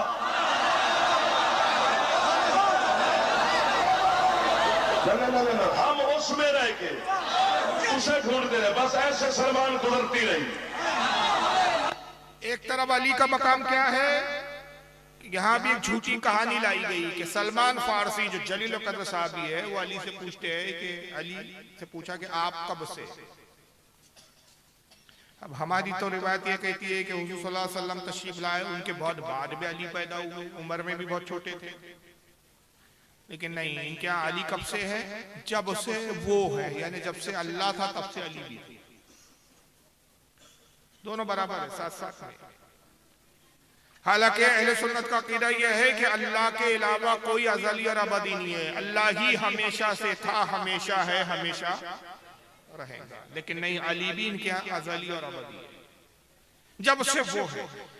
फिर सलमान फारसी ने पूछा कि वो भी था, आप भी थे, अल्लाह भी था, आप भी थे, जगह तो थी नहीं, मकान तो था नहीं, वो कहाँ रहता था, आप कहाँ रहते थे? तो अली ने कहा कि ना उसको जगह की जरूरत, ना हमें जगह की जरूरत, वो हम में रहता था, हम उसमें रहते थे, वो हम में रहकर हमको ढूंढता था, हम उसमें रहकर उसको ढूंढते थे। बस सलमान यूं ही गुजर रहे थे। तो एक तरफ अली खुदा के साथ शरीक है और जमीन पर आने के बाद इतना बुज़दिल हो जाता है वो अली की अपनी बीवी और बच्चों को भी नहीं बचाता। पैर रगड़ रगड़ के रोता है कि सकीना का क्या होगा, कुलसुम का क्या। और यहां तक है कि मैंने वो रिवायत इब्तिदा में बयान की थी कि जब कयामत का वक्त होगा अल्लाह तमाम फरिश्तों को भी मौत दे देगा, इंसानों को भी मौत दे देगा। याद है वो रिवायत के भूल गए आप लोग? बस ये आखिरी क्लिप दिखा रहा हूँ क्योंकि ऐसा लग रहा है कि आप काफी बोर हो रहे हैं। असल में बंगाल में ये सब इस तरह की तकरीर सुनने की आदत नहीं है। मुझे मालूम है किस तरह की तकरीर यहाँ चलती है और वो मुझे आती नहीं। यहाँ की तकरीरों का अंदाज कुछ अलग है। सबसे ज्यादा यहाँ मौलवी हजरात बोर होते हैं तकरीर के। तो बहरहाल ये अब आखिरी क्लिप दिखा के मैं इख्तिताम कर रहा हूँ इसका। ये एक मौलवी अली बाकर नकवी, मैंने रिवायत बयान की थी कि अल्लाह सब फना कर देगा, इंसान फना हो जाएंगे, जमीन आसमान चांद सूरज सब फना हो जाएंगे, पूरी कायनात खत्म हो जाएगी, फरिश्ते खत्म हो जाएंगे, सिर्फ अल्लाह की जात होंगी। और अल्लाह कहेगा कहाँ है वो बादशाह जो जुल्म करते थे, कहाँ है वो जाबिर जो जब्र करते थे, कहाँ है वो दौलतमंद जो दौलत पर गुरूर करते थे, कहाँ है वो हुस्न पर इतराने वाले जो हुस्न पर इतराते थे। आज बादशाहत किसके लिए, आज ताकत किसके लिए, आज कुव्वत किसके लिए? कोई जवाब देने वाला नहीं होगा। अल्लाह फरमाएगा आज बादशाहत मेरे लिए, ताकत मेरे लिए, मैं ही सबसे बढ़कर ताकत व कुव्वत वाला, मैं ही सब शहंशाहों का शहंशाह, मेरे अलावा कोई बादशाह और शहंशाह। वो रिवायत याद है, लेकिन शियाओं क्या रिवायत कैसी जरा सुन लीजिए। और इसमें अली का भी पता चलता है कि इनके नजदीक यहाँ अली कितने ग्रेट हो जाते हैं। जरा सुन। मैंने अपनी किताब सिर सलात में लिखते हैं इमाम के कौल के साथ कुछ भी नहीं बचेगा। सूरज चांद सितारे नजम कवाकिब रूहें जिन्स इंस फरिश्ते कुछ भी नहीं बचेगा, सिर्फ अल्लाह अल्लाह रह जाएगा। अल्लाह ही होगा बस, और कुछ नहीं होगा। हर जगह हु होगा, हु का आलम होगा, सिर्फ अल्लाह रह जाएगा। अब यहाँ तक तो हम भी इनसे मुत्तफिक है कि सब फना कर देगा, कुछ भी नहीं बचेगा, सिर्फ कौन होगा? अल्लाह। लेकिन वो शियाई क्या है कि जो हर मामले में अहले सुन्नत से खिलाफ ना जाए। अगर हम कहेंगे ना ये रात है तो शिया बोलेगा दीन है, हम कहेंगे ना ये दीन है तो वो रात कहेगा। अब यहाँ से देखिए, अब यहाँ से अकीदा दूसरा आ रहा है। रह जाएगा, कुछ नहीं होगा, हर जगह हु होगा, हु का आलम होगा, सिर्फ अल्लाह रह जाएगा। जब वो अकेला रह जाएगा तो खुमैनी कहते हैं अकेले में उसका दिल घबराएगा।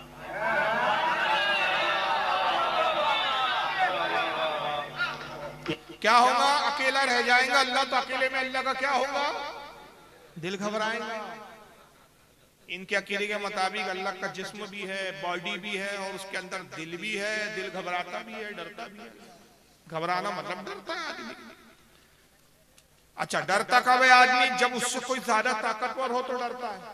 भाई आदमी भूत से डरता है, शैतान से डरता है, जिन्नात से डरता है। तो क्यों डरता है? उसका तस्वुर यह है कि जिन्नात हमसे ज्यादा ताकत रखते हैं, भूत हमसे ज्यादा ताकतवर होते हैं, शयातीन हमसे ज्यादा ताकतवर होते हैं, तो आदमी डरता है।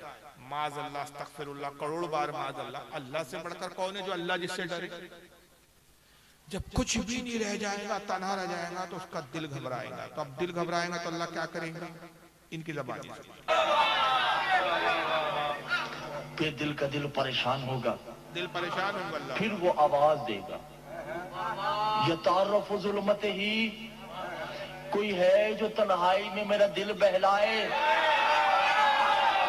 क्या हो गया आप लोगों को दीदार मोहतरम? कौन है जो तन्हाई में मेरा दिल बहलाए? उस वक्त मासूम ने कहा कि एक आवाज आएगी, अना अंतल कल्बुल हुलूब, हम है ना तेरा दिल बहलाने के लिए। तो उस वक्त अल्लाह कहेगा आईना आईना, ये आवाज कहां से आई? कोई है जो मेरा दिल बहलाए। तो एक आवाज आएगी, अना अंतल कल्बुल हुलूब, हम है ना तेरा दिल बहलाने के लिए, मैं हूं ना। आईना आईना, कहां से आवाज आई? अल्लाह को पता, इन्हें ढूंढ रहा अल्लाह, आवाज आई कहां से, किधर से? क्या मजाक है यार। ये है मौलाई और ये है अली वाले, ये है अली वाले। और आप अली, अरे अली का नाम लेने से किसने मना किया आपको? जिंदगी भर अली अली बोलते रहिए, खुदा की कसम अली के नाम लेने में ही कामयाबी है।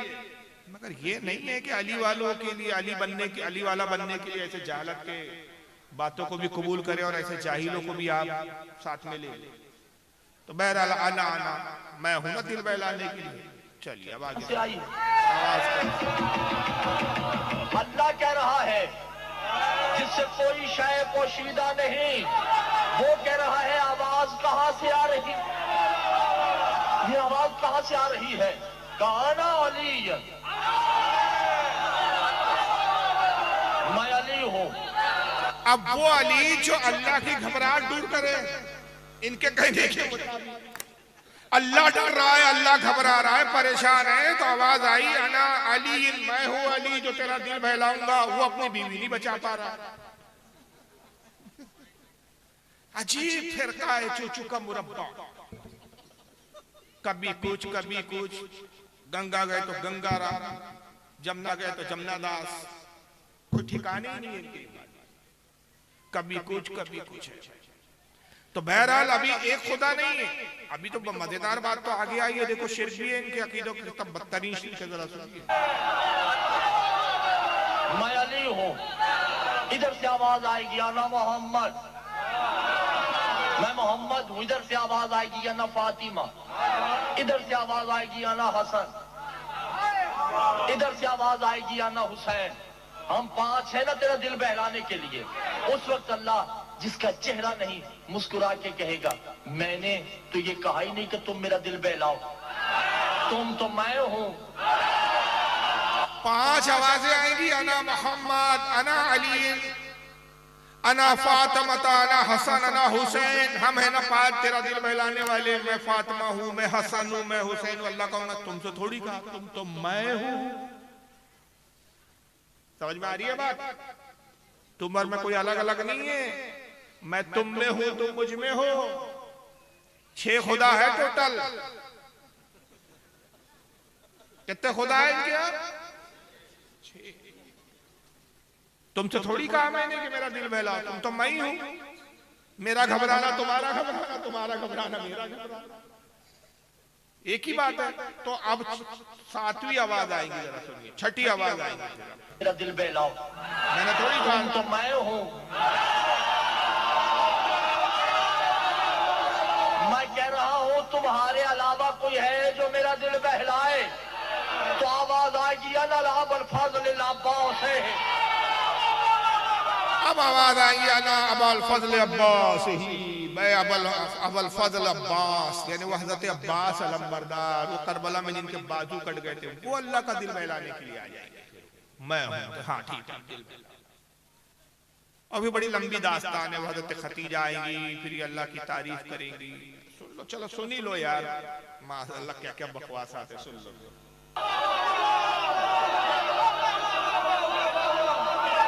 अच्छा, कितना जाहिल फिरका है, कुफ्र बक रहा है, वो शिर्क की बातें कर रहा है, वाह वाह वाह वाह वाह वाह वाह वाह वाह, कौवे उड़ा रहे हैं सब कौवे उड़ा रहे, काव काव काव। क्या फिरका है यार, अजीब हाल है इनका। हम तेरा दिल बहलाएंगे, फिर उसका दिल बहलाया जाएगा। अल्लाह का दिल बहलाएगा, फिर उसकी शान में कसीदे होंगे। तवज्जो करे जाने मोहतरम, तवज्जो करे भाई, फिर अल्लाह का दिल बहलाया जाएगा, लोरी सुनाई जाएगी, ये खुदा है। तो जो अल्लाह का दिल बहलाए, लेकिन अपने घर के जलते हुए दरवाजे नहीं रोक सकते, दरवाजे टूटते हुए नहीं रोक सकते, कब्र की बेहुरमती नहीं रोक सकते। तो ये जाहलाना बकवासात, ये जाहलाना बातें इन लोगों की, कहाँ तक बयान किया जाए, कहाँ तक वो किया जाए। और ये भी देख लीजिए माज़अल्लाह तौहीन का एक बस आखिरी एक वीडियो दिल चाह रहा, चलो दिखा देता हूँ, ये भी सुन लीजिए, ये कितना बड़ा जाहिल है। अली अल्लाह नहीं है, अली अल्लाह का खालिक है। अली अल्लाह नहीं है, अली अल्लाह का खालिक है। खालिक समझता है, अली ने अल्लाह को पैदा किया है। पैदा अल्लाह को किसने किया? अली ने। जो अल्लाह का पैदा करने वाला अली है वो डर रहा है, उसकी बीवी भी है। हालांकि इस्लाम का अकीदा क्या है, लम यलिद वलम यूलद, उसने न किसी को जना ना वो किसी से जना गया। और आगे सुनिए, अल्लाह का खालिक है, अली अल्लाह का रब है, अली अल्लाह का राज़िक़ है, अली अल्लाह के बहुत ऊपर है। अल्लाह की मेराज क्या है? अल्लाह की मेराज ये है कि वो दरे सैयदा जल्ले शानों पर अपनी दाढ़ी से झाड़ू लगाता है। आवाज समझ में आ रही है? अल्लाह की मेराज क्या है? वो दरे सैयदा पर, यानी हजरत फातिमा के दर पर, दर यानी दरवाजा, हजरत फातिमा के दरवाजे पर अपनी दाढ़ी से झाड़ू लगाता है। माज़अल्लाह, ये अल्लाह की मेराज है। है कि वो दरे सैयदा जल्ले शानों पर सजदा करे। अल्लाह की नालैन की मट्टी है, जनाब सैयदा जल्ले शानों की नालैन की खाक में अल्लाह पोशीदा रहता है। ये है तौहीद।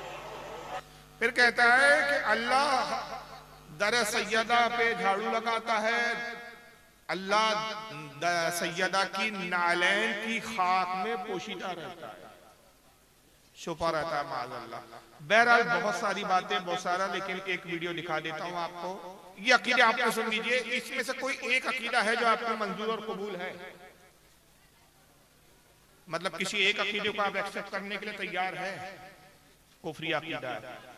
लेकिन तबलीग क्या हो रही है हमारे यहाँ? ऐसे भी नमूने हैं कि जिनकी तालीम ये है, अब सुन लीजिए, जानते हैं इसको आप? तारीख जमील को जरा सुन लीजिए। मैं तुम्हें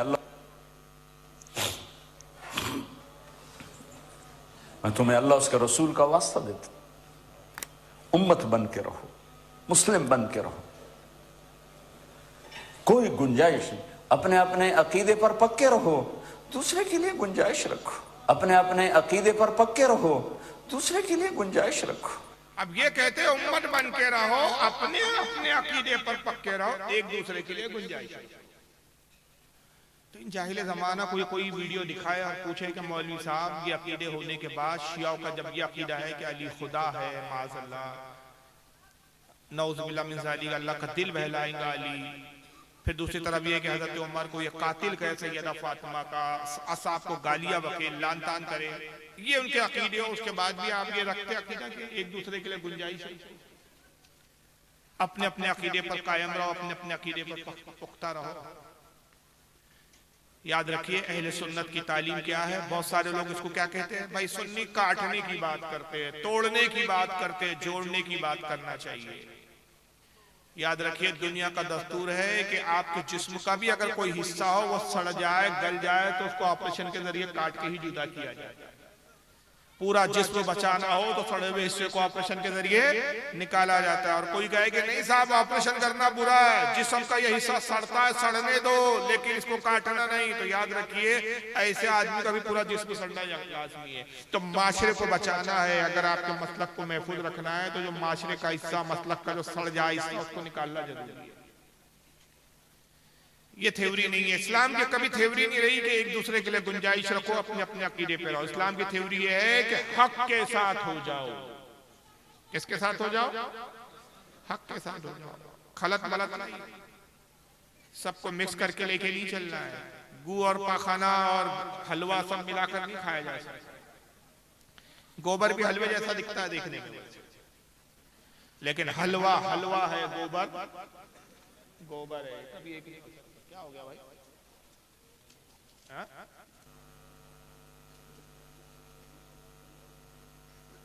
और एक यही दूसरी जगह ये बात क्या करते जरा सुनिए। वो तुम्हें फिरकों में बांट कर गए थे या उम्मत बना कर गए थे? क्यों इस नादान खेल में अपनी जिंदगी बर्बाद करते हो? क्यों नहीं मुसलमान बन के रहते हो? इस उम्मत में इख्तिलाफ शुरू से है, हमेशा रहेगा। यहां तक ना जाओ कि एक दूसरे पर कुफ्र के फतवे।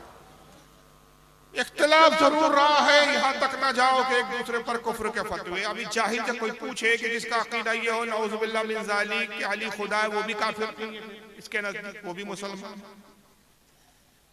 जो साहब को गालियां बके लातान करे, जालिम करार दे, वो भी इनके नजदीक खुदा वो है माज़अल्लाह काबिल ताज़ीम।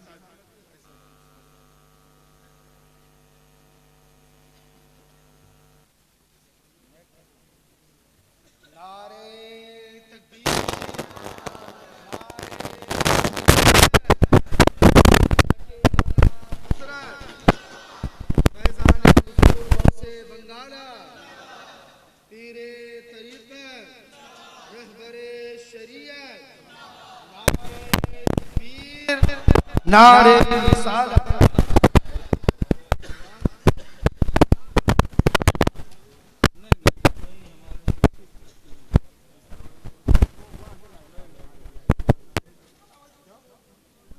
अच्छा ये नॉर्मल, ये लाइए, ये लाइए दल लाइए।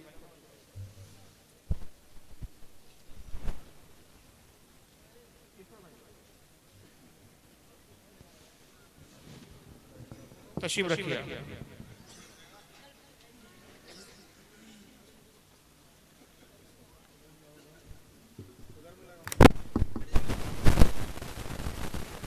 हज़रत की आमद है, मैं अल्लाह ताला की बारगाह में दुआ करूं कि खालिक कायनात हज़रत के फैज़ व बरक़ात से मुझे और आप सबको मुत्तफ़िज़ फरमाए और बरोज़े क़यामत दुनिया और आखिरत में हज़रत के दर्जात में बुलंदी अता फरमाए। तो बहरहाल मैं बिल्कुल आखिरी मरहले पे था और तकरीर तो वैसे खत्म हो गई, बस ये आखिरी कुछ नसीहत की बातें थी। तो तारिक जमील के बकौल ये है कि अपने अपने अकीदे पर कायम रहो, मगर एक दूसरे के लिए गुंजाइश रखो। तारिक जमील साहब का कहना है कि इख्तलाफ अपनी जगह, लेकिन इतने हद तक ना चले जाओ कि एक दूसरे पर कुफ्र के फतवे लगाओ। आजकल यही बोली जा रही है एक आम माशरे में कि किसी को काफिर ना बोलो, किसी पे सख्ती ना करो, हर आदमी अपने अपने अकीदे पर है। लेकिन मैं आप पूछना चाहता हूँ, मैंने आज चंद बातें आपको चंद चीजें दिखाई, क्या ऐसे अकीदे रखने वालों को भी मुसलमान समझा जाएगा? यहाँ तो शिर्क ही मतलब खत्म नहीं हो रहा है। अकीदा ही जब शिरकिया बना दिया गया, माज़अल्लाह अली को ही जब खुदा बना दिया जाए, और अली ही नहीं 5 खुदा है भाई, सैयदा फातिमा भी खुदा की जात में शरीक है, इमाम हसन भी, इमाम हुसैन भी, जिनके ये अकीदे नऊज़ुबिल्लाह, उनसे कैसे इत्तेहाद हो सकता है? उनके लिए कैसे गुंजाइश रखी जा सकती है? लिहाजा ऐसों से दूरी ही इख्तियार की जाएंगी। और यही कुरान की तालीम है। सूरह बकरा में अल्लाह ताला इरशाद फरमाता है, वला तलबिसुल हक्का बिल बातिली व तक्तुमुल हक्का व अंतुम तालमून। अल्लाह फरमाता है हक और बातिल को आपस में ना मिलाओ, दीदा और दानिस्ता यानी जानते बूझते समझते हुए हक को ना छुपाओ। और एक दूसरे मकाम पे अल्लाह ताला इरशाद फरमाता है, ला यस्तवी अस्हाबुन नारी व अस्हाबुल जन्ना अस्हाबुल जन्नति हुमुल फाइजून। क्या जहन्नम वाले और जन्नत वाले बराबर बराबर हो जाएंगे? रब फरमाता है हरगिज़ नहीं, जो जन्नत वाले वही कामयाब। तो जिस तरह जमीन और आसमान एक नहीं हो सकते, दिन और रात दो अलग अलग चीजें हैं, उसी तरह कुफ्र और ईमान दो अलग अलग चीजें, कभी कुफ्र और ईमान एक नहीं हो सकते।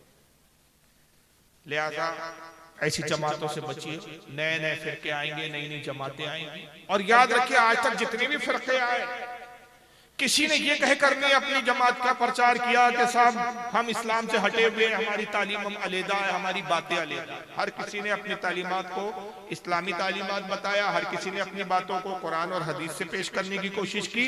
हकीकत में यह है कि वो अकीदे कुरान और हदीस के नहीं थे। तो अब पहचाने कैसे हम? क्या नबी पाक सल्लल्लाहु अलैहि वसल्लम ने हमको याद ना छोड़ा? हरगिज़।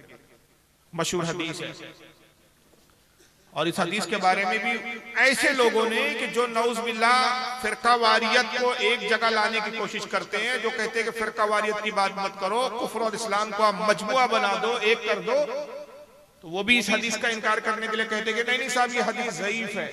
हालांकि उनको मालूम होना चाहिए, मैं चैलेंज कहता हूं कि हदीस ज़ईफ नहीं है, बल्कि ये 344 हदीस की किताबों में हदीस है जो मैं अभी तिलावत करूंगा।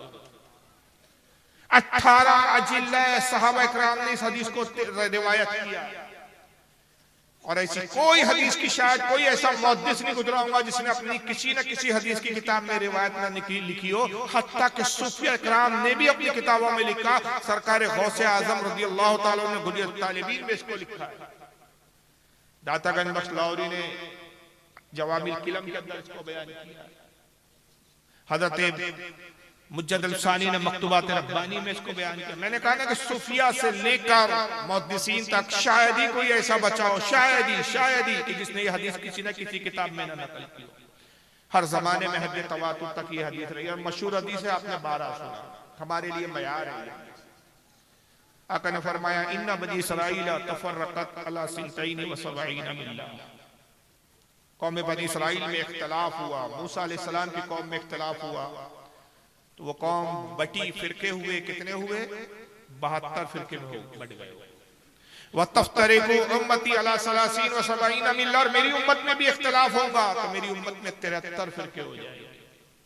कुल्लुहुम फिन्नार, सबके सब जहन्नम में जाएंगे, इल्ला मिल्लतन वाहिदा, एक जमात होगी जो सिर्फ जन्नत में जाएंगी। कालू मन हिया या रसूलल्लाह सल्लल्लाहु अलैहि वसल्लम, साहबा ने अर्ज़ किया अल्लाह के नबी जन्नती जमात की निशानी और पहचान क्या है, कैसे हम जानेंगे, कैसे पहचानेंगे कि वो जन्नती जमात है? काला माना अलैहि व असहाबी, इरशाद फरमाया जो मेरे और मेरे सहाबा के अकीदे पर होगा वही जन्नत में जाएगा, वही जमात जन्नत में होगा। अब जिस जमात के नजदीक साहबा ही मुसलमान ना हो, ये उसूलुल काफिया किताब इनके फिरके की ये बुनियादी किताब है अहले तशय्युअ। इसमें एक नहीं, दो नहीं, कई जगह लिखा गया है कि माअल्लाह रसूलुल्लाह का इंतकाल हुआ, सारे सहाबा हुजूर के इंतकाल के बाद ईमान से फिरकर मुर्तद हो गए, सिर्फ 3 सहाबी थे जो ईमान पर। उनमें कहते हैं कि एक मिकदाद थे, एक अबू ज़र थे, एक सलमान थे। 3 सहाबी थे जो सिर्फ ईमान पर रहे, बाकी पूरे के पूरे काफिर और मुर्तद हो गए। तो जो सहाबा को मुसलमान ना करे, और नबी ने सहाबा के अकीदे को और अपने अकीदे को मेयार बनाया, अहले बैत की मोहब्बत हम पर लाजिम करार दी। सहाबा के लिए फरमाया कि असहाबी का नजूम हुवे अय्यम इक्तदातुम इhtadaytum, मेरे सहाबा सितारों की तरह, इनमें से तुम जिसकी भी पैरवी करोगे हिदायत पाओगे। और अपने अहले बैत के लिए फरमाया कि मसलो अहले बैती सफीनतन नूहीन, मेरे अहले बैत की मिसाल सफीने नूह की तरह है, जो इसमें सवार हुआ फमन रकीबा फमन नजा वमन तखल्लफा अन गरीक, और जिसने इसमें सवारी की, जो इस कश्ती में सवार हो गया मेरे अहले बैत की, उसने हिदायत पाई, और जिसने इस कश्ती में बैठने से इनकार किया वो हलाक हो गया, तबाह। तो अहले बैत को कश्ती से मिसाल दी, सहाबा को सितारे से मिसाल दी। तो हक्कानियत का मयार ये है कि हम सहाबा से भी मोहब्बत करें, अहले बैत से भी मोहब्बत करें। अहले बैत की मोहब्बत की कश्ती में सवार हो जाए, सहाबा जो सितारे उनसे रहनुमाई ले, तो इंशाअल्लाह हम अहले फिरका, अहले जन्नत है, हमारी जमात जन्नती, हम जन्नती। और इसी को आला हज़रत ने बयान किया, अहले सुन्नत का है बेड़ा पार, अस्हाबे हुजूर नज्म है और नाव है इतरत रसूलुल्लाह। नज्म कहते हैं सितारों को, इतरत रसूलुल्लाह की औलाद। कहते हैं कि अहले सुन्नत का बेड़ा पार होना ही है इसलिए कि हम अहले बैत की कश्ती पे सवार है। इतरत रसूल की कश्ती में सवार है और जो साहबा सितारे हैं उनसे हम हिदायत ले रहे हैं। तो ये कश्ती मंजिल मकसूद यानी जन्नत तक पहुंचना जरूरी है, हमारा बेड़ा पार होना ही है। तो बहरहाल ये दोनों चीजें लाजिम है। अल्लाह ताला से दुआ है कि खालिक कायनात आज की इस बज़्म को कबूल फरमाए, जो भी मुख्तसर बयान हुआ उस पर अमल की तौफीक अता फरमाए, फ़िरक़ा बातिला से हमारी हिफाजत फरमाए। जैसा कि आज कहता, किसी को कोई सवाल पूछना हो तो पूछ सकता है, आप सवाल पूछें और इंशाल्लाह जवाब देने की कोशिश की जाए। माइक दीजिए।